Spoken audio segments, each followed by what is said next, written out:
guys. Welcome back to Downtown Rams. As always, I'm your host, Alexis Kraft, joined here with my co host, Jake Ellenbogen, and we are back after the draft. This is our first Downtown Rams episode. Uh, Basically, with that, doesn't have to do with the NFL draft, but does.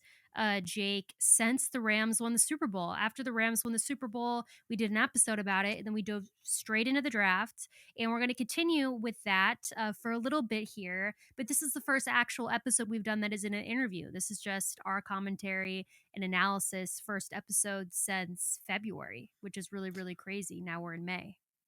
Yeah, I mean, it is Alexis, and you and I did the full draft and all that coverage, and we had the privilege of interacting with so many great people during the stream, and just doing what we love doing. I mean, pretty much the draft kind of brought us together, early 2019, and so we did our fourth annual live stream, and I thought it went extremely well. And the Rams, they made do with the fact that they didn't pick in the first and second round. So I came away pretty, happy about this draft.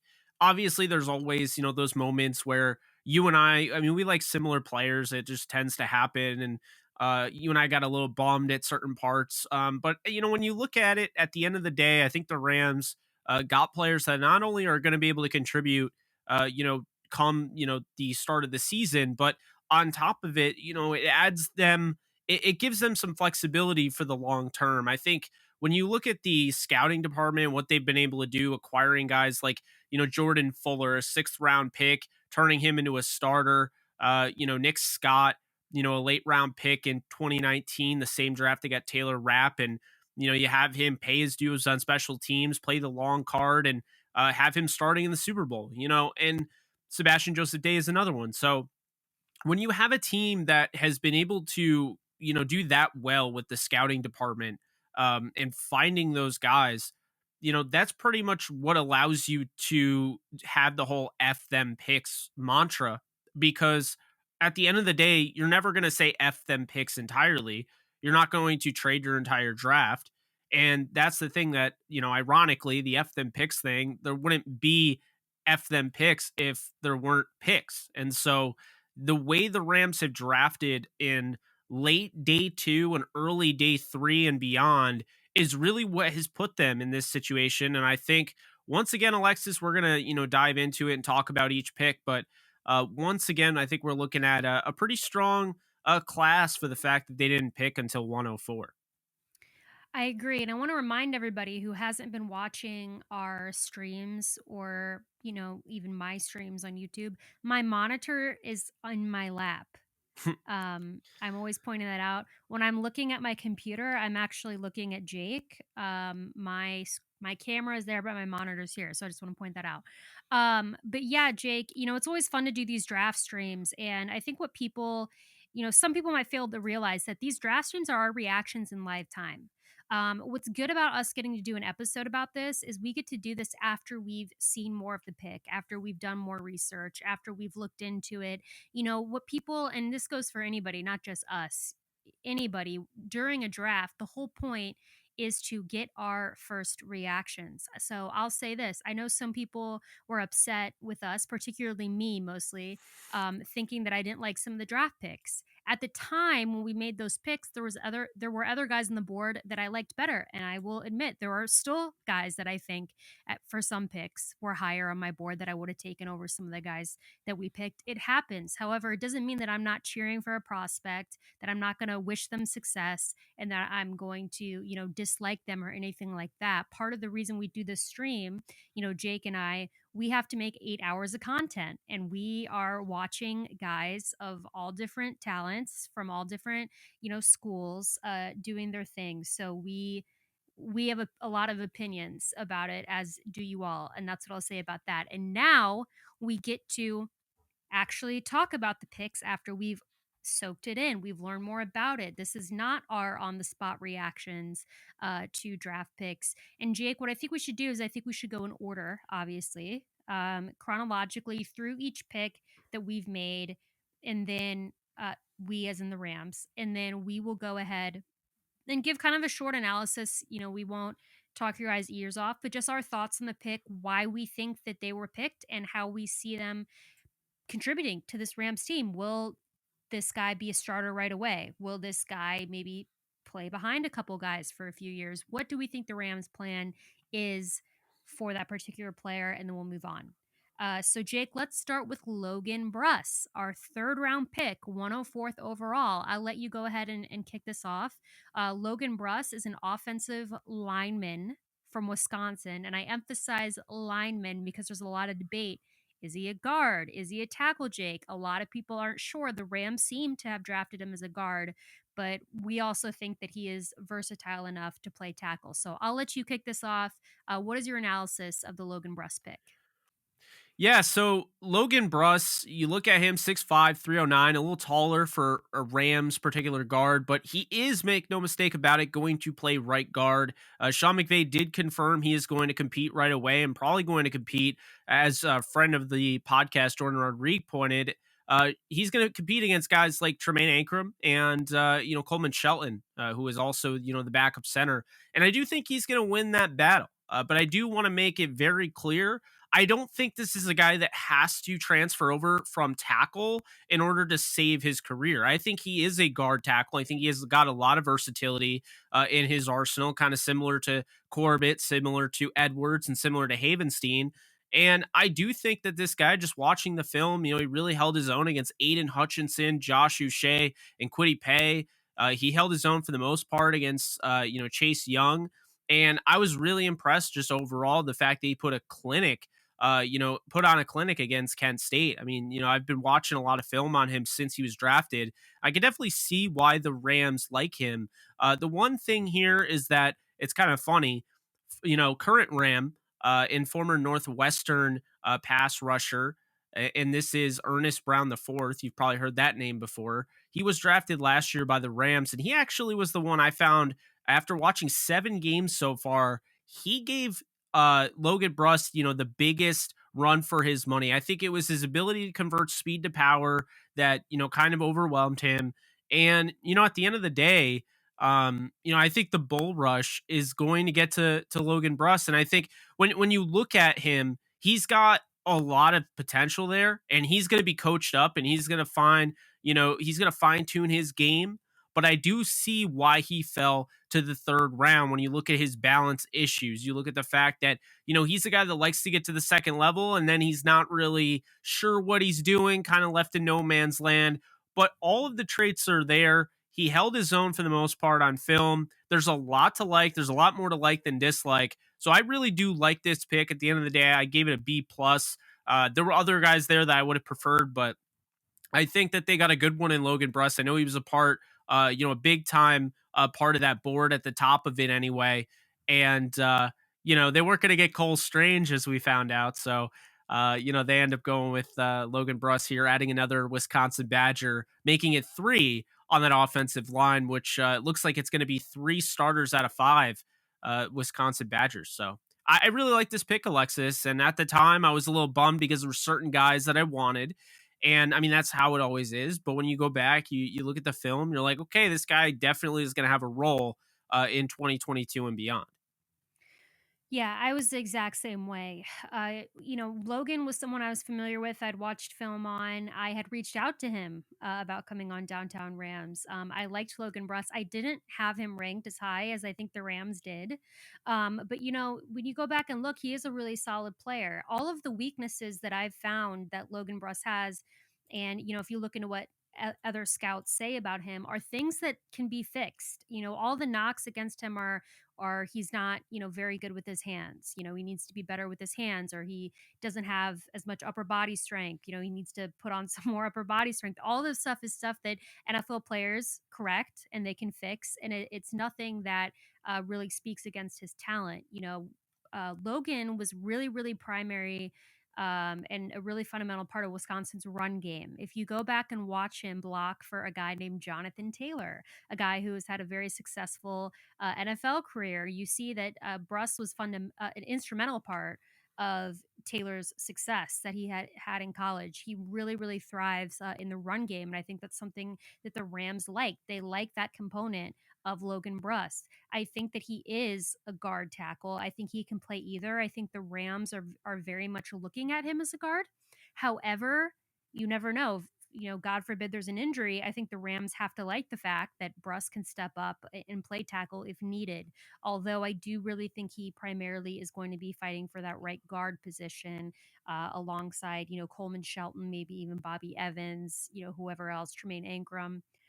So yeah, I do like this pick. At the time, I was like you. There was other offensive linemen that I would have preferred, but I went back. I looked a little bit more into him, and I thought uh, this is the Rams type. He's a Wisconsin offensive lineman. They definitely like their Wisconsin offensive lineman, so that for sure played into I think them drafting Bruss. And yeah, I'm excited. I was one of the people that wouldn't mind the Rams. I had always said I wouldn't mind if the Rams took an offensive lineman at the end of the third. A lot of people really didn't want an offensive lineman at the end of the third. They didn't think it was a big need, but I very much felt it was. So I was happy that we went in that direction. And I'm especially happy that we have somebody that has the potential to start right away. And if not right away, I think at some point this season we could easily see him take over that starting role. I give it a B. I give it a B. So very, very good mark here on Logan Bruss from us. Jake, the next pick, perhaps the most controversial pick, maybe of the Rams draft, because I've seen very conflicting opinions on him on social media, is at the end of the fourth round, and it's slipping my mind. Was it 142 or one? It was 142, Okay, yeah. 142. Cornerback Jacoby Durant from South Carolina State. And Jake, I'm going to say my piece here before I let you go in this one. Now, a lot of people are upset at my reaction to drafting Jacoby Durant, but let me break down what happened in a literal 5 minute span. You can go back and watch Jake and I's live stream because it's all online. Within 5 minutes, we drafted Jacoby Durant, and while I'm trying to process that because I had my reservations about that pick, then the Rams traded for Troy Hill. So within 5 minutes, we drafted a slot corner and then traded for another slot corner. And that was really primarily what I was upset about. And I don't even want to say upset.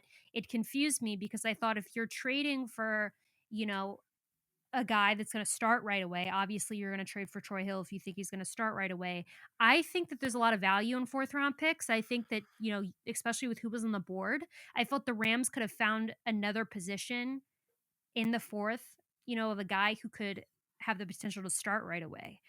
So that is kind of what didn't really add up to me. And then we'll talk about later, but they ended up drafting another corner, even though I think that that draft pick has a different I don't think he's really a slot corner, but Jacoby Durant went to South Carolina State. It's a smaller school. It's an HBCU, historically black university, and he didn't get, I think, as much coverage because of that. All these smaller school guys don't really get covered because they're not playing for the most part. I mean, they did play Clemson, but for the most part, they don't play bigger schools, big NCAA schools. So I think he was kind of overshadowed by that. Now, I have to make a confession, and I told Jake earlier, and I'm being honest about it. I am still not 150% sure I watched the right tape for Jacoby Durant. Now, I think that I did, but I went back after we picked him thinking that he was one person, and then I went and noticed that I had messaged him about coming on Downtown Rams on social media. And I would not have done that if I had watched film that I thought was bad. So I'm still trying to figure that out. But I have looked more into it. I'm a little bit more optimistic, but I'm not going to lie. I do have my reservations still about Jacoby Durant. He's 5'9". He's a little small. He doesn't have much weight on him. He's very, I would say, raw. And that's not always a bad thing. Um, but I did have some notes, and now of course I'm not finding them. But I think he's quick, and I think what the Rams like about him is that he's quick. He's a slot corner, which is a strength and a weakness, I would say, of his, Jake. I think it's a strength because he's very good at that particular role, but it's also a weakness because that's his role. There's not much versatility there, in my opinion, from Jacoby Durant. I think that he is someone who is not going to play a lot right away. in my opinion, which is okay. But again, if we were going to draft a corner, like a slot corner, I would have much preferred to maybe wait a little bit based on team need than draft one at the end of the fourth, where I would have liked to see us take somebody who I thought could contribute more right away. But he is going to be sitting behind the guy I think that we just traded for, Troy Hill, which we'll have to talk about another time because it's about the draft. But Jake, um, Jacoby Durant, my grade, I would say, is a C, and it's because I'm still very confused. I'll be honest about this pick. I think that I have seen some of his film, but I don't want to sit here and pretend like I've seen all of it. So I am going to go back. I'm going to watch more of the film. I'm going to figure out who this guy is, what I'm thinking, and I really hope that I'm wrong. And I really hope that this guy, obviously, like I am with every draft pick that I haven't liked over the years, I hope they prove me wrong. And Jacoby Durant very well might. He has a lot of upside, Jake, a little raw, but like we said, I don't think the Rams' intention was to draft him and have him start right away. I don't think that their intention was to draft him and have him be one of the main contributors in our secondary right away. So that's okay. He can develop behind all the great talent that we have in our secondary. So what are your thoughts? Yeah, my thoughts vary a little bit because this is somebody I actually he was on my radar. I made a list of all the corners based on what the Rams typically look for as far as archetype is concerned, and I saw this guy, his ability to mirror wide receivers the way he does, but on top of that, the speed, which, yeah, he ran a 4.38, but that is clearly evident on film that that's like his actual speed. A lot of the time, guys will learn how to do drills and then they'll do them well, but they don't translate those drills to the actual field. When you watch him on tape against Clemson or whoever he's going up against, whether it's NCANT or I don't care, he looks like he belongs, and not just belongs in against NCANT, but belongs in the NFL. And I know you've probably already heard this, but he went up against Jackson State, and Deion Sanders, the legendary Deion Sanders, is the head coach of Jackson State, and even he ended up taking praise at the end of the game, and he said, look, this kid can ball, and he's going to be an NFL talent. And I think Jacoby Durant, my grade initially was lower, but when I think about it, this is where the league is going. Alexis, like when you have to defend Debo Samuel, you have to defend Brandon Ayuk and Tyler Lockett and DK Metcalf and Rondale Moore and guys like that. Now Marquise Brown, twice a year. This is where the league's going because on those quick slants, this is the guy that's going to eat that play. He's going to take that play down. When you need a guy inside the numbers to, move and change directions on a dime, that is Jacoby Durant. I was really impressed with his ability to flip his hips. He's just so loose. There's not any part of his game where I find stiff. He's also incredibly confident for playing at South Carolina State. And I mean, let's be honest here, South Carolina State's put out Javon Hargrave. They've put out Tamarick Hemingway, like I mentioned during the live stream, but also Darius Leonard. So this school is starting to really put out talent. So it shouldn't be a shock. But also, this is one of the best pure nickels in the entire draft. I mean, I think he really looking back at it, he's exact what the Rams want. He's got that tenacity that you see with Dante Dion. He plays way bigger than his size. Dante Dion's around 5'7", 5'8". You have Nickel Roby Coleman that comes to mind. Guys like that. Darius Williams. To me, this is the replacement for Darius Williams. He may not start right away on the outside the way Darius Williams kind of groomed into, but he can. And I do think he can be more than a slot after my recent his film watching, just his ability on the outside against bigger receivers. He plays bigger than he is. He's really 5'10". He's 5'9" and like 7/8. Like he's really 5'10" at that point. And so, in my opinion, I think this guy's going to come in right away. He's going to be coached the right way. He's very coachable. And he's got so many traits to his style of play that I think he can contribute right away. And I think he's going to contribute quicker than, say, a guy like Robert Rochelle, who was learning the position, kind of similar to Derion Kendrick, who, we'll talk about later on. Rochelle was originally a wide receiver turned corner. Jacoby Durant was not. So Now you have Durant, who has been playing this. He's played in a big game, he's played in small games. I think he's ready. And whether they use him at nickel or the boundary or whatever, I'm really looking at this Rams cornerback group as kind of a mixed bag in a good way. I think they added Troy Hill to create some stability. I know Jordan Rodriguez mentioned he's likely going to be the favorite to play the star, which will free up Jalen Ramsey to kind of shut down one side of the field. But I also think there's a lot of rotational basis here because David Long was playing some fantastic football down the stretch last year. Again, Rochelle with his skill set, and they spent a fourth round pick on him. They have Jacoby Durant now. They have Kendrick. I mean, all these guys, are accumulating, and there's a lot of them. But I do think they'll all have decent roles. Plus, this guy can tackle. And that is something that I care about because if you're 180 pounds and you're barely 5'10, I want to be able to see, like, why am I drafting you? And, as soon as you turn on the Clemson tape, you can see, this guy has the recovery speed if he gets burned, which doesn't happen very often because he's always at the hip, of these receivers. But if he does, he's got the recovery speed.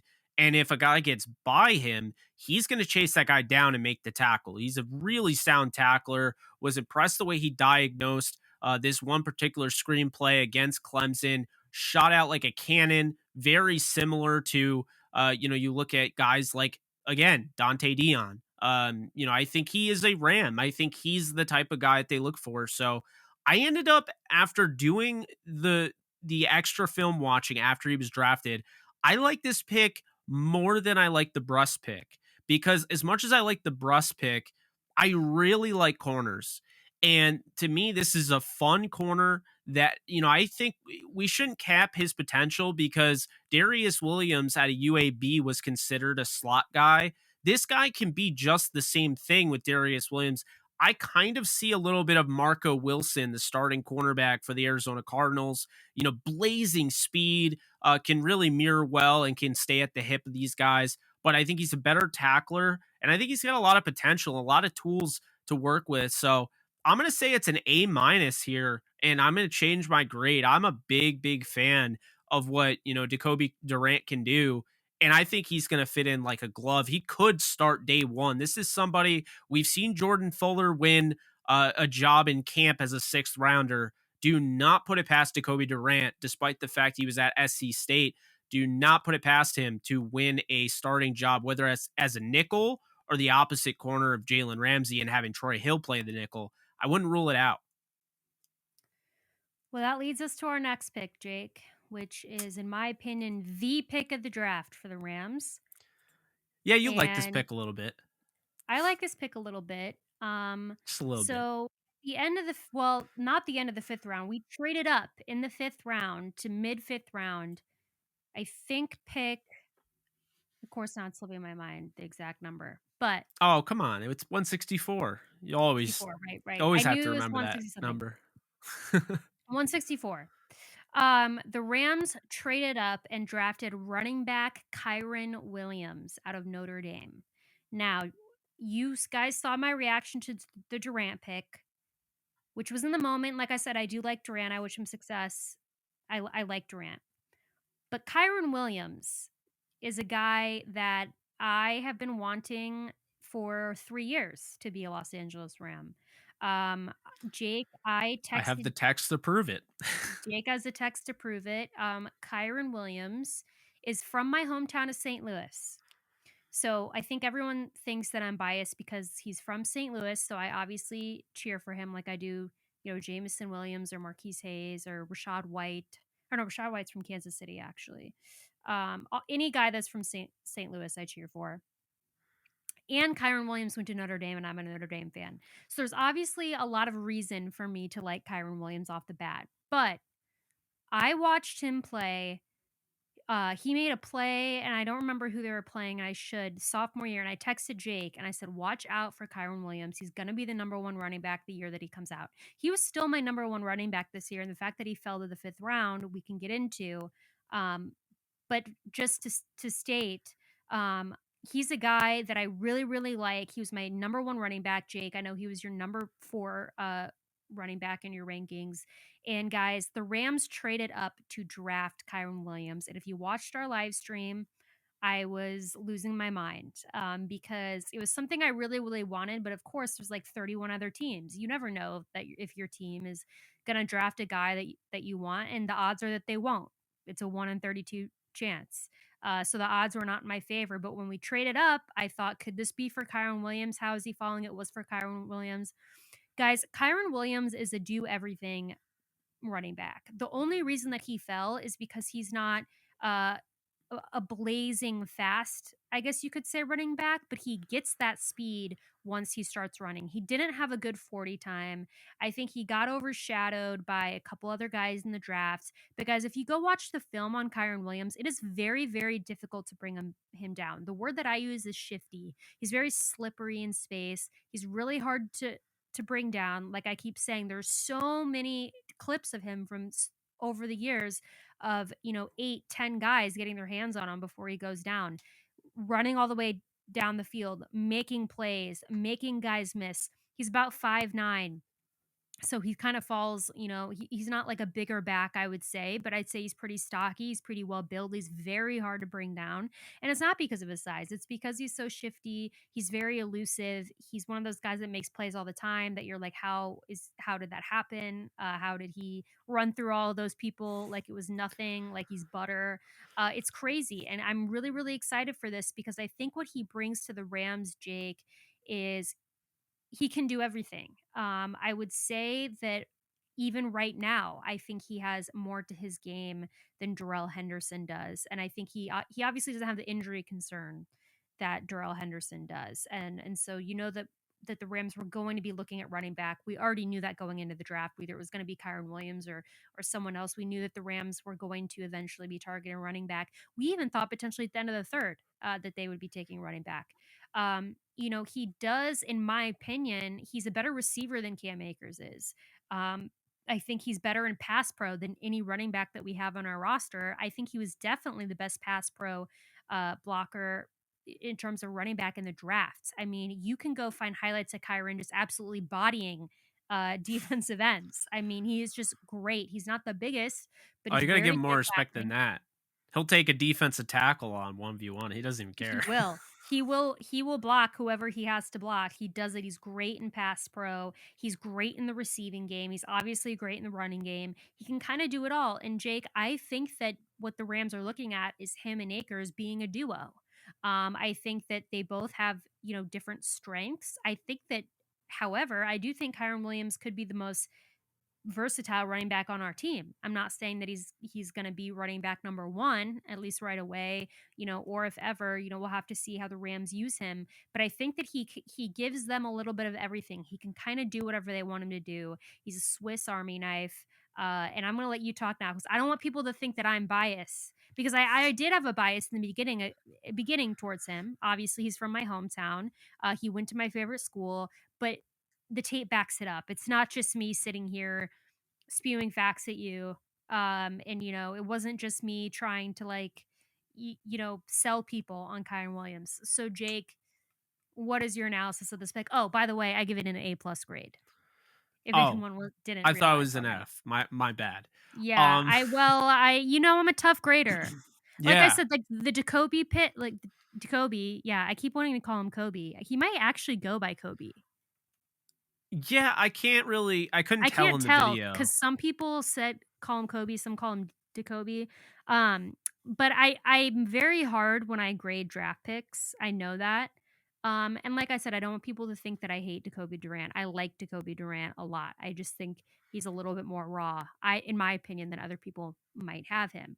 Um, so you know that I have to absolutely be sold on a pick to give him an A+ grade, like I am Kyren Williams. So Jake, what is your well, analysis of the Kyren Williams pick?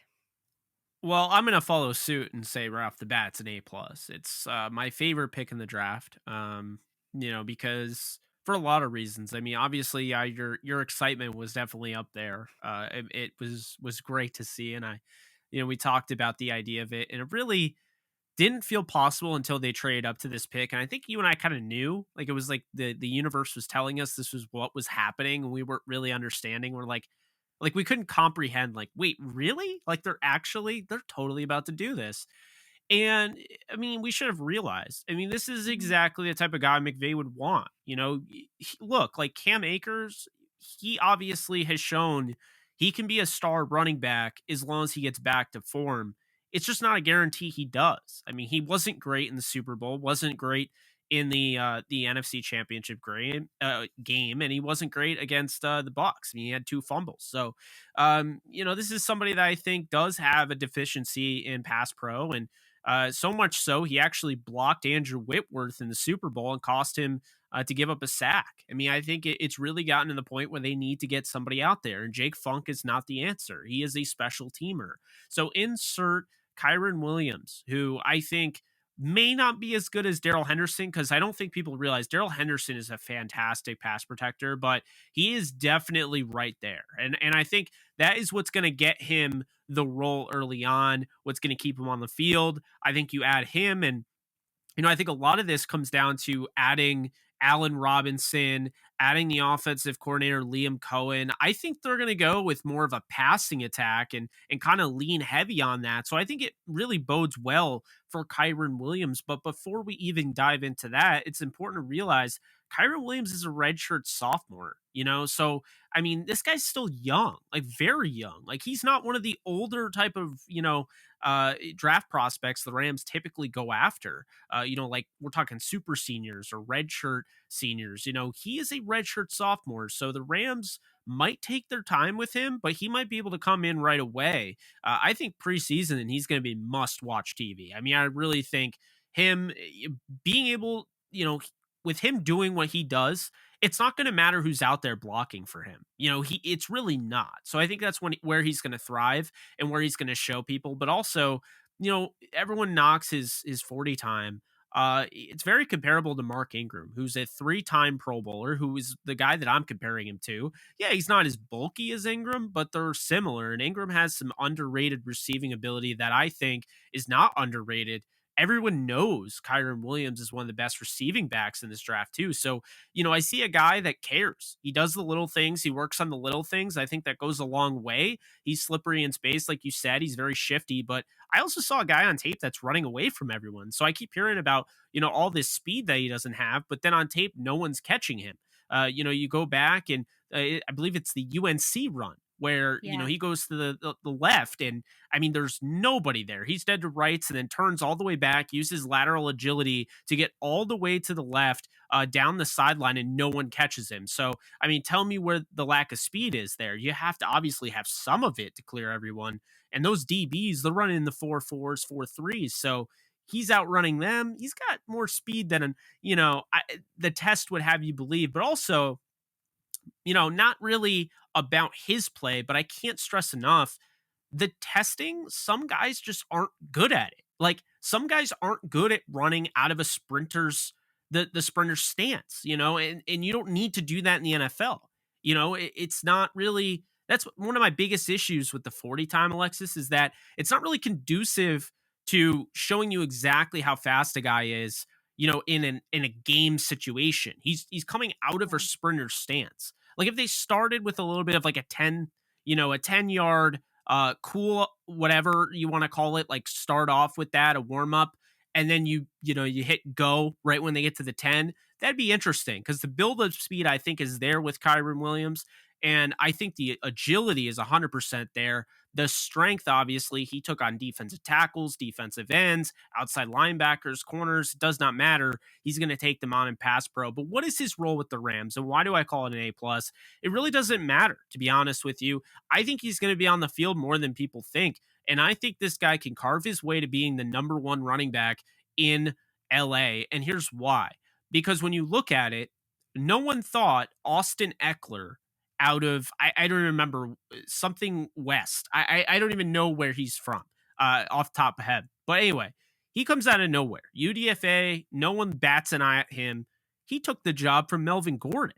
This is kind of that type of back that does everything well. He's not as fast as Eckler, but he is strong. He is as strong as Eckler. he does have that ability in pass pro. But the thing that Eckler's had, and this has been an issue, is he's been hurt a lot.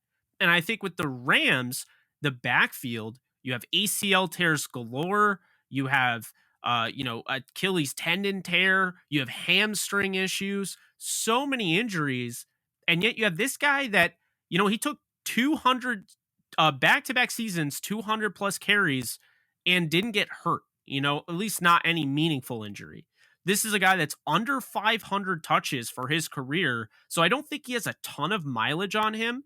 And he's a redshirt sophomore, and he's not going to get 200 touches this year. So I think they're going to keep his management down a little, or keep the management down on his carries a little bit, and that'll keep him prolonged for a long career, I think. I think this is somebody, people want to compare him to a Deion Lewis, a James White. I kind of feel like we're underestimating him a little bit just because of the size.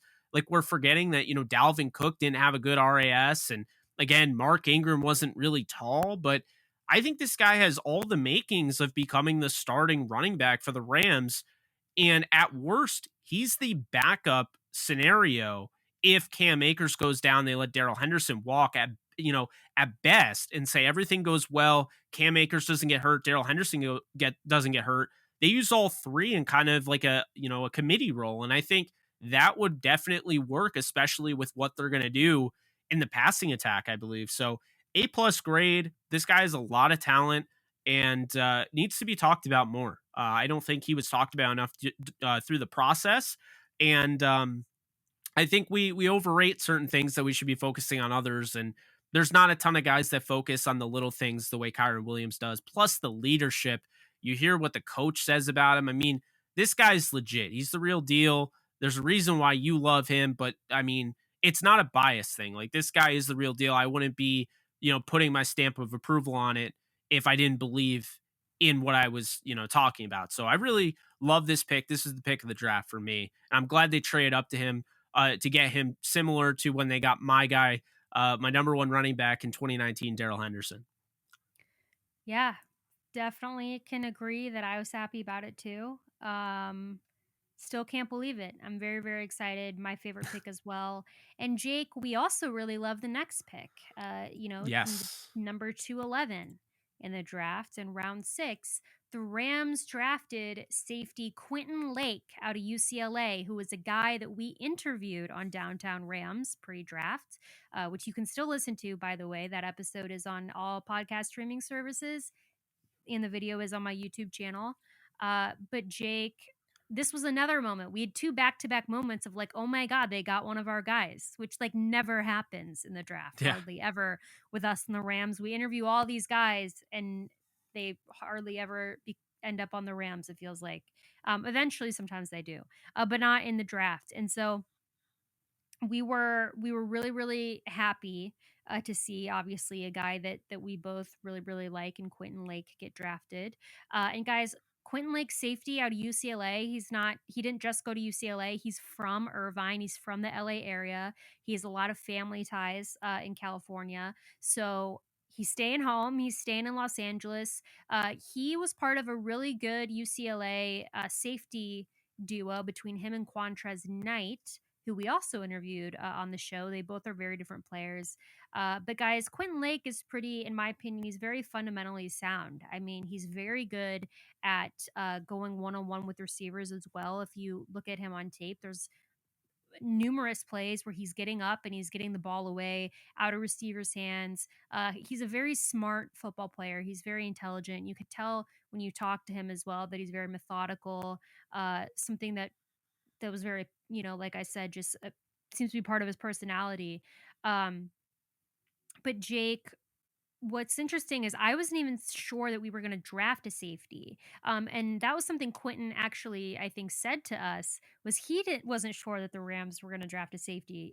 We interviewed him and then we all hung out and Zoomed together for like 15 minutes after our interview was over. And we were just chatting about like music and movies and stuff with Quinton. And he had mentioned, that he would love to stay in LA, but he wasn't sure that the Rams were going to draft a safety because, you look at who is in the Rams safety room at the moment. Obviously, Taylor Rapp, Terrell Burgess, Nick Scott, Jordan Fuller. So I was, like I said, we weren't sure. And they ended up taking a safety. They ended up taking two, but we're talking about Quentin right now.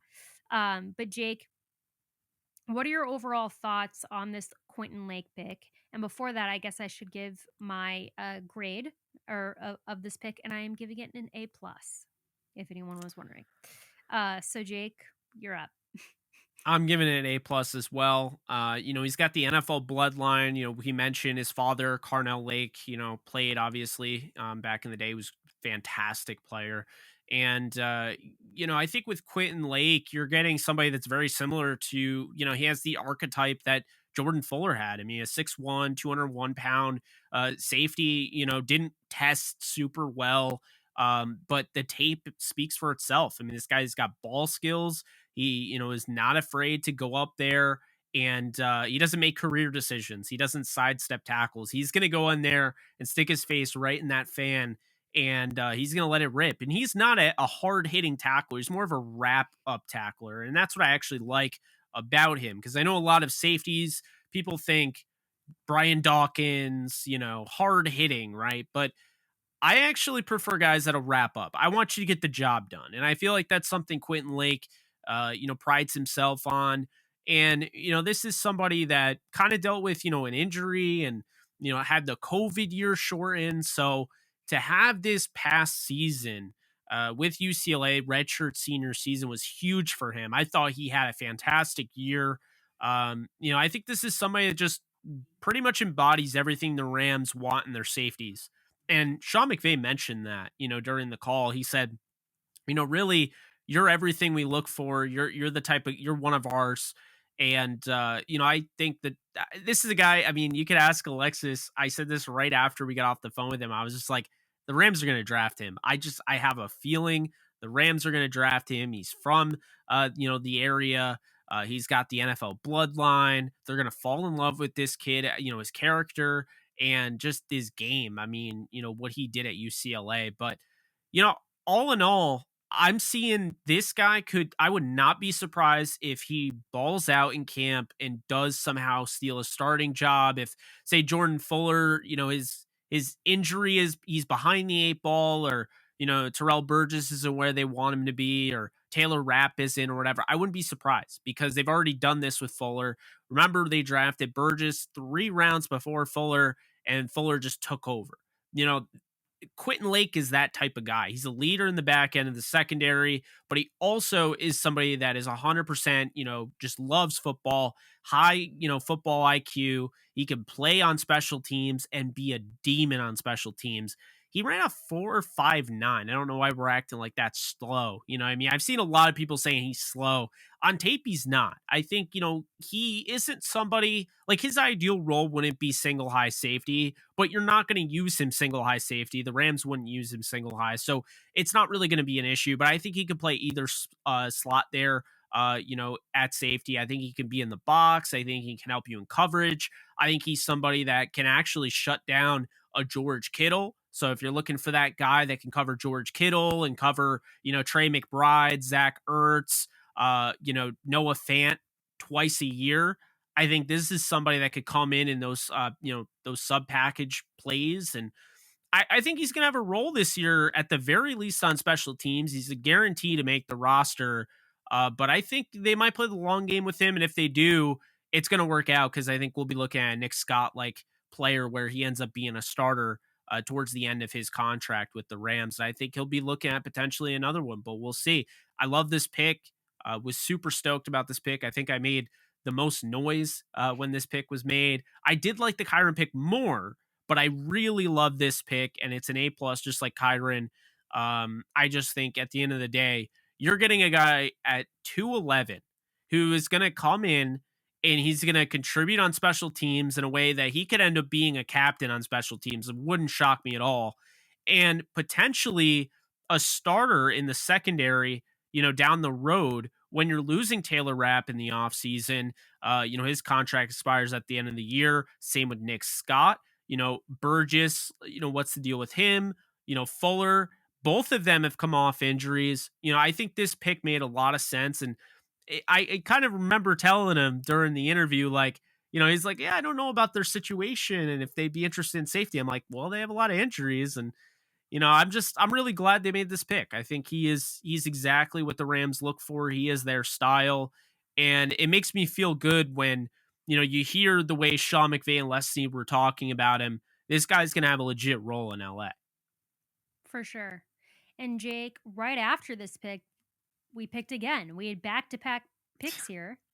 And with our next pick, 212, we drafted Derion Kendrick, cornerback from Georgia. Now, Jake, this is kind of an interesting pick. Well, one, because we had already drafted a corner. However, I had been saying that we were going to double dip in corner. It was something I felt we were going to do because I think the Rams are really unsure about Long and even Rochelle possibly. So I felt that we could be looking at double dipping at corner. Um, After we traded for, excuse me, Troy Hill, I kind of felt like maybe not, but we still ended up taking another corner in Derion. And here's the thing, so Kendrick, and I don't want to keep pronouncing his first name wrong. Is it Derion or Darian? It's Darion. Derion. Okay, I've heard it both ways, of course. And I was trying to figure out. But anyway, so it's interesting because I saw him, you know, at the beginning of last season. I do mock drafts like all year round. It's fun for me. It's relaxing. I look at boards. He was projected as a first round corner, and then he was a second round corner.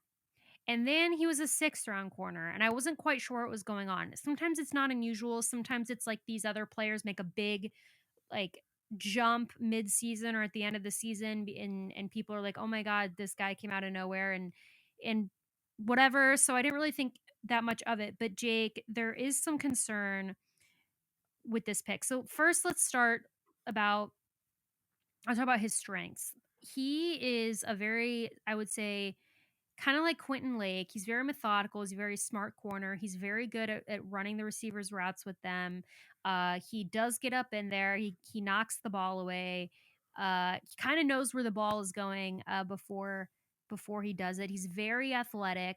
Um, and he has very, very good hands. I would say that the biggest strength that he has might be his hands. I mean, he's as good as a receiver. He used to play receiver, by the way, so that's where that comes from. So I think that, if you're looking for a guy that could possibly get a lot of receptions or at least give receivers a really hard time by knocking the ball away at the last minute, being there when they're trying to make the catch, this is the guy. I would say his weaknesses are he's not the best tackler. That was something I think that scouts kind of knocked him for, is that he wasn't, a great tackler. He might be a little sloppy at times, in terms of tackling. And then obviously, Jake, I think it was the character concerns. That's the reason people think that he went from being a first, second round guy to sixth. Now, I don't want to talk about anything that I don't know about. The thing is, he left Clemson. Apparently, there was a lot of drama with him and the Clemson football team that neither one disclosed of why that was. So then he left Clemson to go to Georgia. Then while he was at Georgia, he had, I think, an incident that involved, a gun and a little bit of marijuana, whatnot. I don't want to get into that because I'm not trying to judge somebody at all, and I don't know the situation. We can only know what we're told, and I'm just explaining this as to why he fell. And apparently some scouts, Jake, that was a really big red flag for them, whatever it was. I don't know if they know what happened at Clemson or not. It was never released publicly. NFL scouts have a way of kind of finding the dirt, though. If they wanted to go find out what happened, they could. So I'm assuming that they did, and I'm assuming I'm just saying that Kendrick went from a second round projection to like a late sixth round projection. We ended up taking him at 212. However, that aside, as a player, I think we got a steal. But Jake, again, did we get a steal, or is this something that we should be worried about? Because I'm giving it a B minus grade. If it wasn't for kind of the question marks around him, which I don't know that I'm too worried about because I don't know what it is, so I feel like I'm not. But I don't want to like say something dumb and then something come out and like look like an idiot. So I'm saying that it's a B, because I'm just gonna grade him based on his talent. I'm not gonna get into the rumors. I'm not gonna get into anything that hasn't been released because there's no point. So based strictly on talent, I think we got an absolute steal in the 6th round. Needs a little developing, I think. Again, clean up the tackling. You mentioned that you like tacklers, so do I. Would like to see him become a better tackler, but I think this guy could potentially be an interception machine. What do you think, Jake? Yeah, I'm gonna give it a B. Yeah, I think originally I had it a B minus or C plus, but looked more into his background, and I'm not really that worried because the Rams simply just wouldn't have drafted him. They brought him, in, and he got comfortable, with the staff and everything. So the fact that he was one of their meetings, that tells me. And then on top of it, Les Snead was, texting Kirby Smart, his head coach at Georgia. This guy actually had kind of a good redemption arc. I mean, if you really think about it, he gets dismissed from Clemson, goes to Georgia, ends up being a key contributor for them, and they end up winning a national title.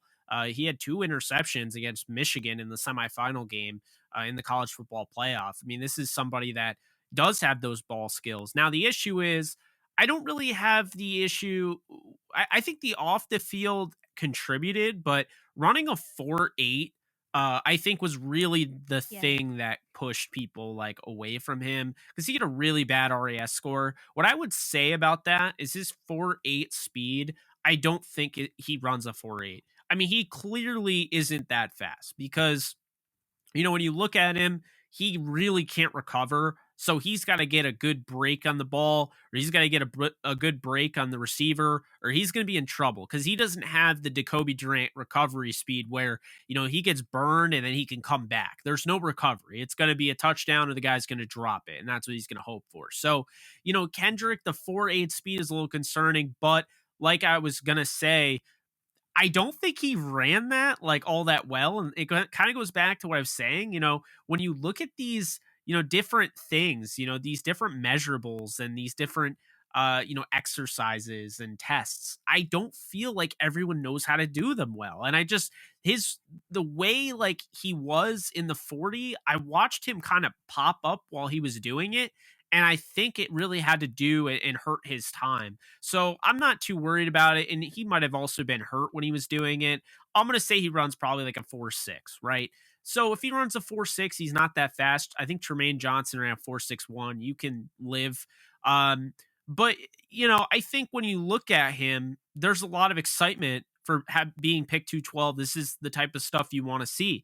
You go out and you get a guy that, does have pattern recognition from his days playing wide receiver, is able, as long as he gets a good jump and, he doesn't, get blown off the line of scrimmage, he's able to stick with guys. I mean, that's really what it is. And also the ball production. Again, the 2 interceptions in a big time game against Michigan. This is somebody that played in big time situations at Georgia. So I like that. He has some kick return ability from his days at Clemson. So I think that there's, some interesting stuff here. I think he's got really good awareness. He knows where the ball is, and he's not somebody that's going to get called for PI because he didn't turn his head around. Like he is going to try make the play on the ball, turn his head around and make a play. I do really like the pick now after the fact, after watching him and just kind of digesting the fact that, look, like, again, there are guys that we liked at this point, but it's pick 212. And you're telling me you're getting a guy that was once being mocked in the first and second round because he didn't test well and because of his off the field issues, which you basically confirmed that they're not that big of a deal. They don't bother you. And if they don't bother the Rams, they're not going to bother me. I think he's got good footwork. I think he's got a lot of good things, a lot of tools in his arsenal. This is somebody I could see everyone labels as a third or fourth corner on a roster, but with really good coaching and just being around the best of the best at the position, and I mean Jalen Ramsey, if he sticks around a while, he makes this roster, he continues to fight on special teams.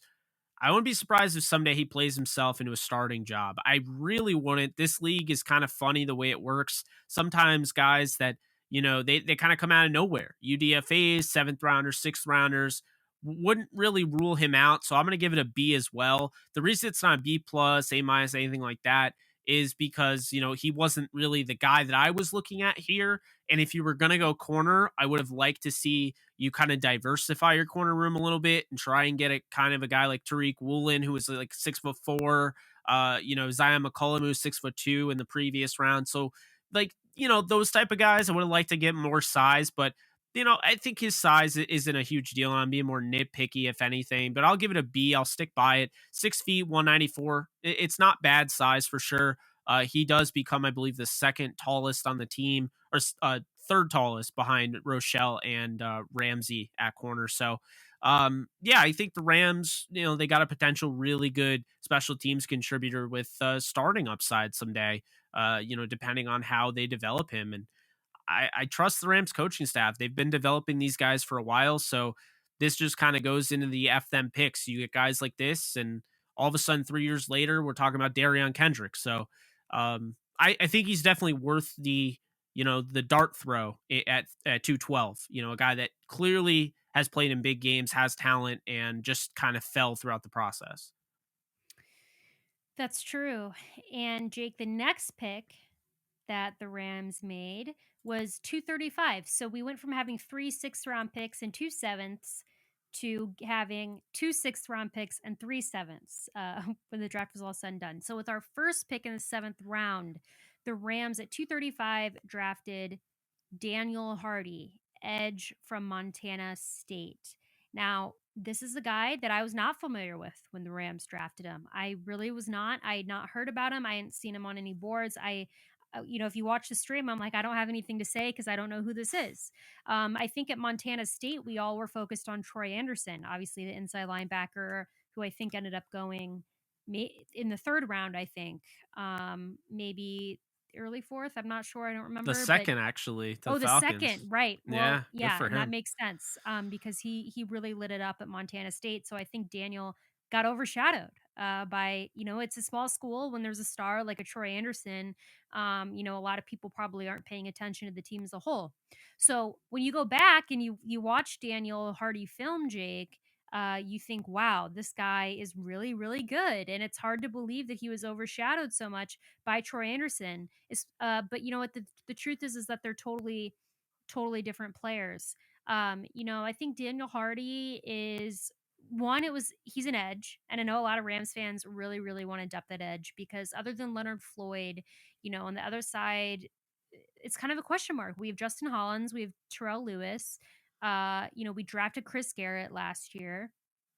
Um, I know I'm missing someone, but we have some other guys I know at edge. But I think people are nervous about Terrell Lewis, um, who is, I think, the projected starter. I kind of disagree. I think it's Justin Hollins, but people think it's Terrell Lewis, opposite edge. So people were wanting us to draft an edge and might have been maybe upset that we waited to the 7th to draft an edge, which I didn't mind because I didn't think, I wasn't sure that we would target an edge. I really like Daniel Hardy, Jake. It was hard for me to find a comparison for him, but I think it's when you watch him, he's not flashy. So it might have been the reason why people, I don't want to say didn't acknowledge him, because some people did. When you go back and you do the research, you find there were people that were like, that really liked him. And you said that you knew people who were like really, really into Daniel Hardy. But I just think that it's almost like his strength is that, to me, he's not super flashy. He just gets the job done. And you watch him and you're like, oh, he looks NFL ready. He looks like a guy who's going to come in and contribute. He looks like he knows what he's doing. He doesn't, do anything too crazy. He doesn't make any huge crucial mistakes. His RAS score, and of course I accidentally closed out of it. I had it written down. But wasn't his RAS score like 9 something? Yeah, it was over Yeah. 9. Right. He And so tested out of that's, this world. yeah, and in our stream, when we were doing our stream, I was like, well, that's why the Rams clearly were interested, because they typically like the guys that have good RAS scores. So makes sense. Again, I don't have too much to say on him yet. I've watched film on him since we have done the draft, obviously, but I'm definitely going to do more of a deep dive into him here as the weeks go on and we talk more about these draft picks, because I've really, really liked what I've seen so far. And it is kind of hard to find as much tape on him. I will say Montana State, you know how that is. But I will say that I give this an A. I think this is an A pick. I think that if anything, maybe he is going to be developed a little more. Maybe there's, it's interesting because Jake, some people list him as a defensive end. Um, but I feel like he's more of an outside linebacker. I don't see, maybe some people think that he has that versatility. I don't know. But Jake, what were your thoughts on this Daniel Hardy pick? Yeah, so at first I was just like you. I didn't know who he was. I'm also with you there. I'm going to go with an A. I think this is, once again, you talk about a guy that you want to draft late in the draft, right? You want to, this is somebody that they really wanted in UDFA and they were working with his agent and it just wasn't going to work out, or at least as quickly as they wanted. So they're just like, you know what? We're done. We're not going to negotiate. We're just going to draft him. And then they just drafted him. They told him on the phone, like, look, we're done negotiating. We're just gonna draft you here. We really want to get you. In comes Daniel Hardy. Look, I finally got a chance to watch this guy because I didn't know him when we were doing our live stream, right? And so watching him, obviously Troy Anderson jumps off the film. You can't tell me he doesn't. But Daniel Hardy is really impressive himself. He averaged over a sack per game. They played 15 games over at Montana State this year because they got to the FCS championship against pretty much the Alabama, the FCS, and North Dakota State. But just the fact, he had 17 or close to 17 sacks. I believe he had 16 and a half. And, he had 77 stops on the season, defensive stops. This is somebody that can set the edge. This is somebody that can rush the passer. I think it's really about, you know, expanding on his toolbox, expanding on his pass rush plan, because he didn't have to get super creative against the FCS offensive tackles, at least not all of them. And I think those games really show up. I mean, Weber State, I believe he had 3 sacks in. That was a game where he just dominated and he was putting on a clinic and he looked like a man amongst boys, or at least him and Troy Anderson did. But this is somebody that really is intriguing because he didn't get a chance to play in 2020 due to COVID-19 concerns. And then he has an excellent 2021. And now here he is in the NFL. And I think when you get around the NFL coaching and you get around these guys, and you're in the same room as Aaron Donald rushing the passer and Leonard Floyd and, Justin Hollins and guys like that, I think it helps. On top of it, I think just the coaching staff, I really do. It goes back to them. I really trust them. I trust the scouting department going after him. But then obviously watching the tape myself, I can see why everyone's making such a big deal about him. As far as anyone that's watched him, he was a friend of the podcast, Emery Hunt's top 10 Sam outside linebacker, which is incredible. He was number 8. A lot of people were raving about him, that he was, one of the hidden gems of the draft. He's got incredible get off, and he's very explosive. And I think this is somebody that has no issue. When he's double teamed by a tight end and a tackle, he can still take them on.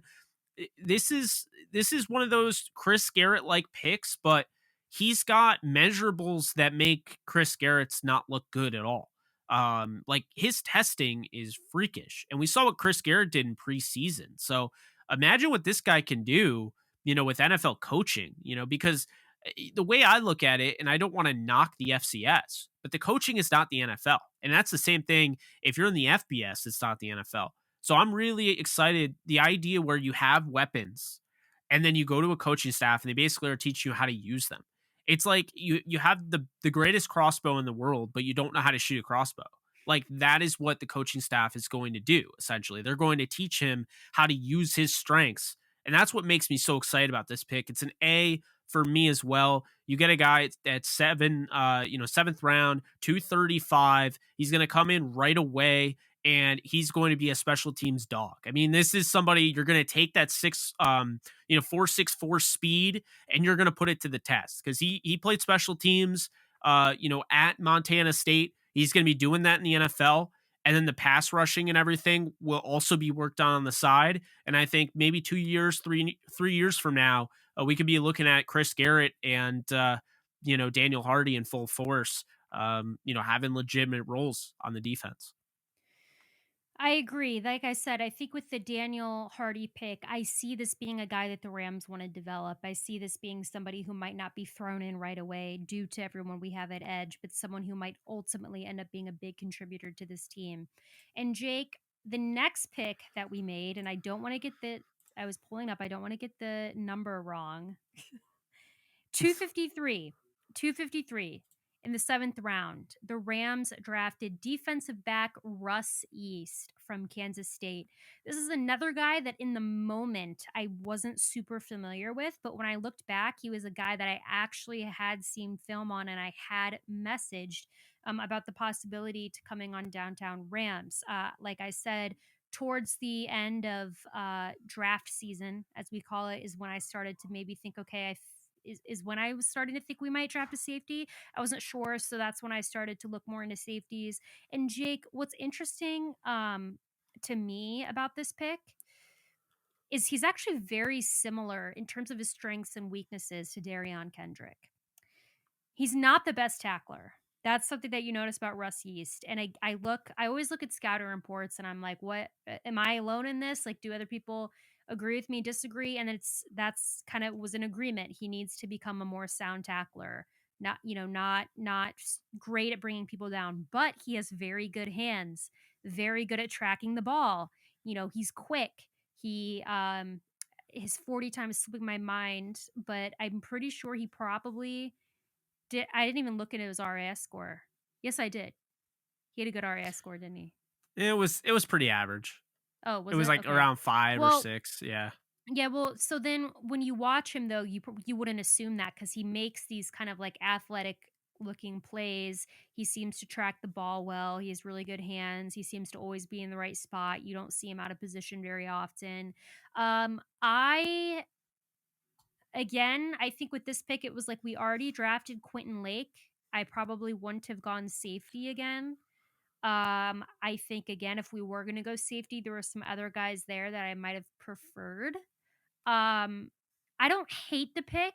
I'm a little bit like I don't think that we use this pick to our full advantage. Um, Again, I think I need to dive more into his film and see, exactly what it is that the Rams are wanting to use him for, if it's outside of special teams or not. I gave this pick a C plus. I again, there's some question marks about the tackling and maybe overall strength. I also think the fit is a little weird, and again, just with the fact that we had already drafted a safety and two corners and traded for a slot corner, wasn't a big fan of taking another safety here. But I think that potentially, um, who knows? Maybe he's a dime in the rough pick. I'm not necessarily seeing that translate in film, but I'm optimistic, so I give it a C plus. What about you, Jake? It's weird. I'm leaning towards C plus, B minus. I can't really decide, so I guess I'll just talk and see where we go. Where I lean towards that, but I actually came away, liking his film. Watched him at Louisville. He is a transfer from Louisville, and then he goes to that 1 year graduate transfer. He goes to Kansas State. I think he got a lot better in the tackling department in 2021. This is somebody that I thought was very evident. He improved, as far as tackling in space is concerned. I like the NFL bloodline. Craig Yeast, his father actually was drafted by the Bengals.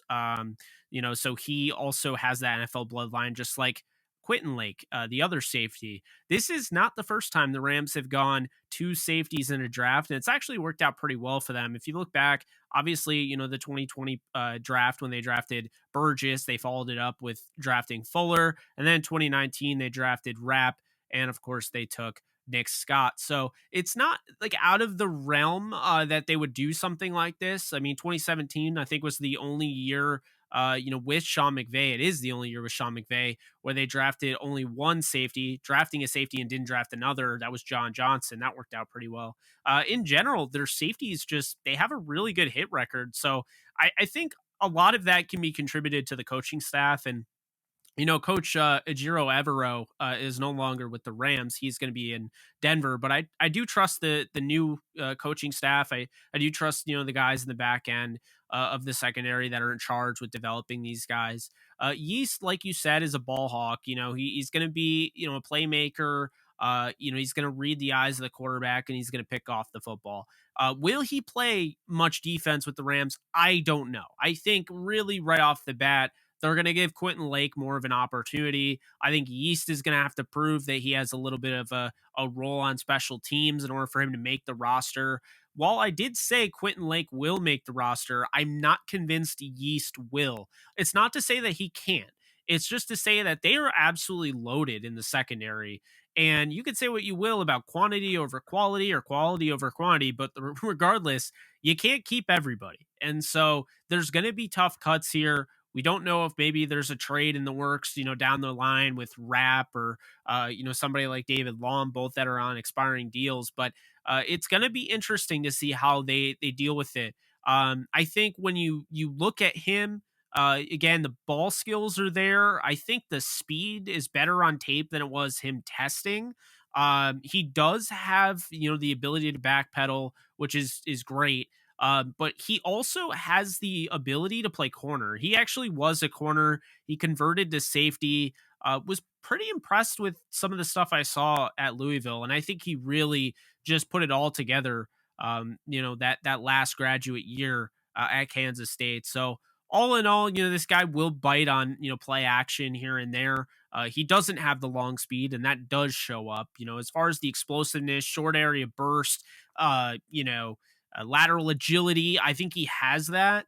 But if you're asking this guy to cover somebody 40 yards downfield, I don't think he has the long speed for that. I also don't think, if he does pick the ball off, he's not somebody that's going to be able to take it to the house. But that's okay. At the end of the day, you're getting this guy at pick 253. I'm going to give it a B plus, or sorry, B minus. I'm not going to go up that far. B minus because again, it's a late pick. I like, you're going out and you're getting a guy that can contribute on special teams and has versatility. I really like versatility. I like when you're drafting guys that can, help check the boxes in all the areas. And I think that's what Russ Yeast does. I mean, the name is kind of, it's something else. I think a lot of people are digging that. And I know the Rams even tweeted out something about rising to the top or something like that. So, everyone's taking his name and memeing it or whatever. But, I definitely think this guy is a legit football player. And there was a chance he wasn't going to be drafted. And I think the Rams decided they wanted him, and didn't want to have to fight for him in UDFA. So not a guarantee he makes the roster. Whereas I feel like Daniel Hardy will make the roster. I feel like everybody will Yeah. up until this point. I'm a little murky on Russ Yeast making the roster, but I'm definitely rooting for him. I like his game. And I like this pick because, while there are other guys again, like we would have wanted, I think this makes sense, considering that they really liked him and they didn't want to fight with other teams to acquire him in UDFA. Well, Jake, that brings us, and I agree with you, by the way. And it's not anything personal so much against Russ. I just think, again, we are loaded at this position. And sorry if I just got really loud. I felt like my mic was like telling me that it wasn't loud enough. So I moved it closer to me. It's not so much about Russ necessarily, although, like I said, I'm a little skeptical, but it was, again, I don't think that we really should have brought in this position at this point in the draft. I think looking at the room that we already have, I am a little nervous for him, kind of like you mentioned. But Jake, that leads us into our last pick of the Rams draft, which is offensive tackle AJ Arcuri from Michigan State. Now, I have to admit, had not really seen much of him. He was not on any draft boards that I had seen. He was not a guy that was really talked about, to be fair. Everything that I found on him afterwards, he was projected as a UDFA, was not someone who people thought would really be drafted. But if you go back and you watch his film, I would say that he's pretty solid. I would say he's effective when he gets a one-on-one matchup for the most part. He was pretty good in the run game. I mean, you look at Kenneth Walker, what he was able to do. He obviously had to have some good blockers, AJ being one of them. The knocks against AJ are that he's not very fast. Um, he struggles if he gets against a fast edge rusher or someone who is quick. He's not able to really compete. If he has a one-on-one where they're kind of like of equal speed and you can tell the guy's not doing a speed move or a bull rush or whatever you want to call it around him, he's fine in terms of strength, but he's not very agile and he's not very quick. I think that's the reason that he fell to the seventh round and why he was not projected to be drafted. Um, Honestly, looking at this pick, I have the same concerns about making the roster that I do for Russ, to be honest. I like that we took an offensive tackle. I wanted the Rams to take a true tackle this draft.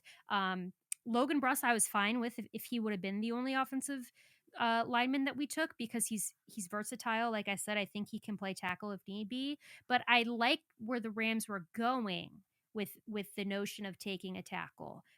This again, you look at guys that were left at this point, notably Blaze Andrews out of Minnesota is someone that I think is has a lot better film than AJ does. Would have preferred that, but again, Brian Allen went to Michigan State. The Rams have some connections to that Michigan State offensive line room, so there was probably a bias going on there. And the Rams ultimately ended up taking AJ.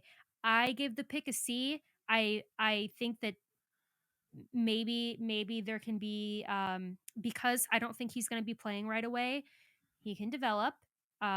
Sometimes with quickness, you can work on that type of thing. I think that he's a good blocker. I think that he definitely had moments where he made really, really big plays. He knocked guys down. I think the concern with him is going to be getting overpowered and fast guys coming at him. He doesn't really do too well with, but he could adapt. Maybe he needs to, I don't want to say I'd say maybe get in a different type of shape. I don't know what it is. I'm not going to pretend like I would know, but it's a little concerning. I would say it was a pretty mediocre watching him on film. He had moments where he really shined, though. I'm sure that's what the Rams saw as well. And again, they kind of have the luxury if you're going to take a guy like him to give him time to maybe adjust or adapt, see how he does in camp. He will not be playing right away. I think he would be maybe a third, fourth string offensive tackle, but I have those same concerns that I have for Russ about making the roster. Jake, what are your thoughts on this pick?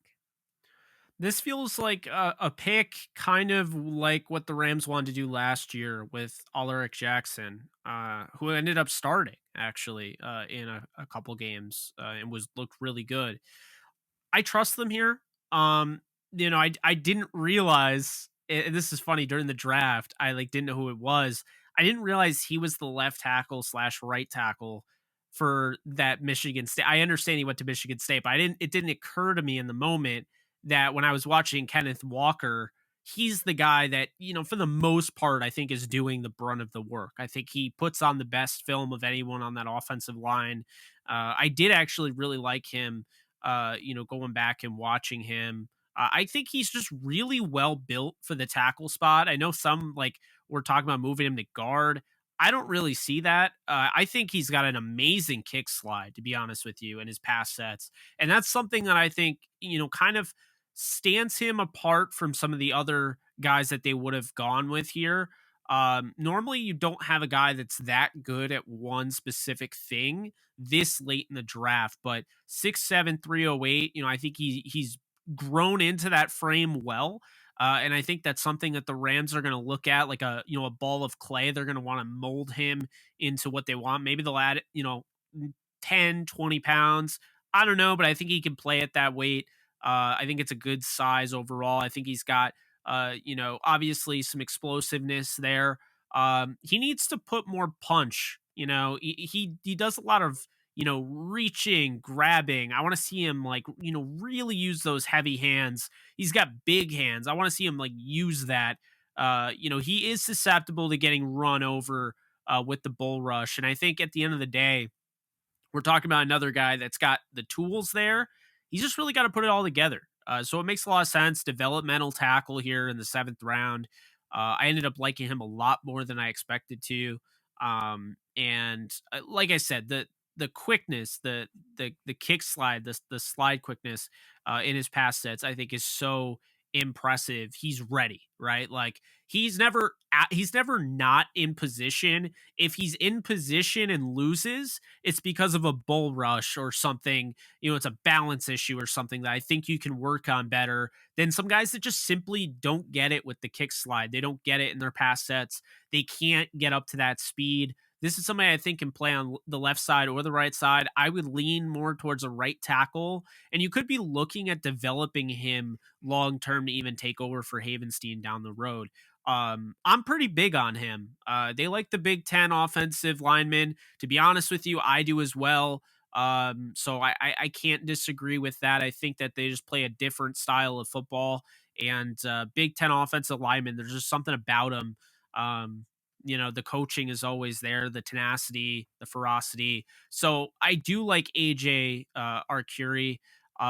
Will he make the roster? I'm gonna say he does. I think he's gonna make the roster, and I think it could push a guy like Bobby Evans out. I think he's more likely to make the roster than say a Russ Yeast. Um, I think Russ Yeast is actually the only one that I really worry about because there's just only so many positions available in the secondary. But offensive line, they've kept quite a few guys. This is somebody that could overwrite a lot of those guys. And if they do want to move him to guard, that only increases his value, I think, if they want to use him as a guard tackle. So he could play both tackle spots. I think he is best at right tackle. He played both at Michigan State. He's not bad, obviously, in the run game. I think he's actually pretty good. But pass protection is where I really noticed he may have lost some of the battles that I found impressive, but it's more so at that point you're scouting a guy not to be a starting tackle for you and not to be a day two pick.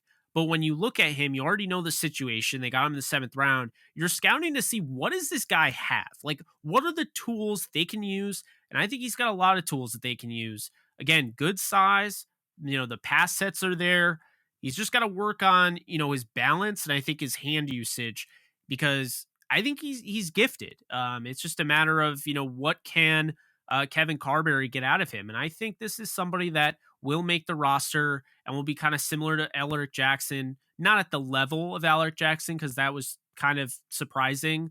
But I think he could be ahead of schedule and he could be looking at, being a sixth, seventh, eighth guy in the rotation in total by, year two in the league. So I'm going to give this a B minus, I'll say. So, Jake, it seems like we're pretty much on the same page on everybody except Jacoby Durant. And then AJ Curry, we have kind of a slight, you said B minus, I said C. So, like, there wasn't a lot of disparity other than Jacoby, I think, in the Rams draft choices from us, which there usually isn't. Usually there'll be a guy that one of us really likes, the other doesn't, but we're pretty much on the same page. And I think Rams fans are as well. And I think that that's always kind of nice because there's not a lot of tension. I mean, there is not going to be lack of tension. Of course, there had to be some fights amongst Rams fans that I saw during the draft, but overall I think that we had a really solid draft. It's one of the more solid drafts that I think that we've seen. I definitely like it better than last year.